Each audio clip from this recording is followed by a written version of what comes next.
Publicly किसी भी place पर जाते हैं तो हम देखते हैं कि 50%, आई विल से 50% लोगों को चश्मा लगा हुआ है, ठीक है। और जो 50% जो बच जाते हैं ना, उनमें हो सकता है कि they are wearing contact lens, 10 to 20% हो सकता है कॉन्टैक्ट लेंस पहन ले।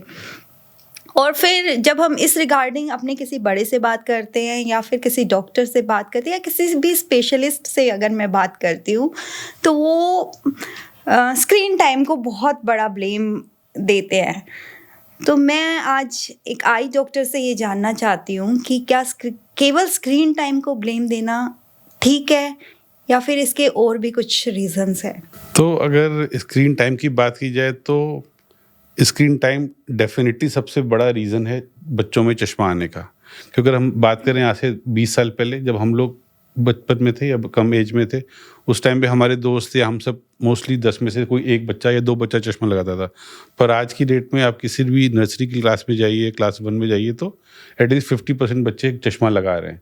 तो क्या बदलाव आया 20 साल में? अगर हम खुद देखें तो बदलाव सिर्फ एक ही आया कि कंप्यूटर, मोबाइल की एक्सेसिबिलिटी बच्चों के लिए वो ज़्यादा बढ़ गई है। सारा काम, हर चीज़, एंटरटेनमेंट सब चला गया है कंप्यूटर, मोबाइल पे। पहले हम लोग शाम को खेलने जाते थे, अभी बच्चे शाम को मोबाइल पे बैठते हैं 1 घंटे 2 घंटे।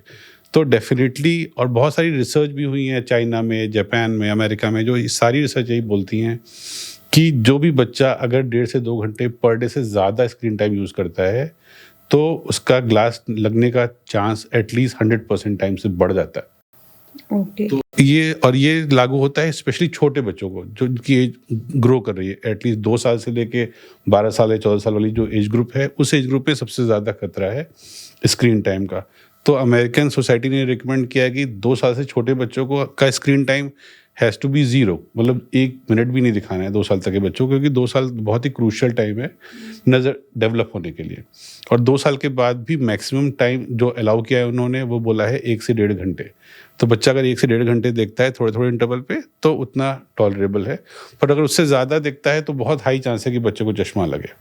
तो डेफिनेटली स्क्रीन टाइम एक मेजर इशू है। ओके। और अगर स्क्रीन टाइम के अलावा और क्या फैक्टर्स हैं जो कंट्रीब्यूट करते हैं इसमें? दूसरा बहुत इंपॉर्टेंट फैक्टर है हेरिडिटरी। सो जिनके पेरेंट्स को चश्मे का नंबर होता है, अगर सिर्फ फादर को चश्मा है तो 50% चांस बढ़ जाता है कि बच्चे को चश्मा होगा। अगर फादर मदर दोनों को चश्मा है तो 80 to 90% चांस बढ़ जाता है कि बच्चे को चश्मा हो। तो एक बहुत इंपॉर्टेंट बात है कि किसी के पेरेंट्स अगर चश्मा लगा रहे हैं और उनका बच्चा बिल्कुल नॉर्मल लगता है उन्हें, तो भी उसको 3 साल की उम्र में डॉक्टर को दिखाएं ही ज़रूर। क्योंकि कई बार बच्चे कंप्लेंट नहीं करते कि उनका नज़र कम है या नॉर्मल है जब तक कि वो स्कूल नहीं जाते। तो स्कूल जाने से पहले उनका एक बार विजन टेस्ट ज़रूर करा लें, जिससे कि हम कोई भी चीज़ मिस ना कर दें। ऐसा ना हो कि चश्मा ना लगाने की वजह से उनकी आँख सुस्त हो जाए या लेज़ी आई हो जाए या उनका विजन डेवलपमेंट ना हो या उनकी परफॉर्मेंस ख़राब हो जाए। तो इट्स ऑलवेज बेटर कि आप 3 साल की उम्र में बच्चे का चश्मा चेक कराइए, चाहे वो कंप्लेंट कर रहा हो या कंप्लेंट ना कर रहा हो।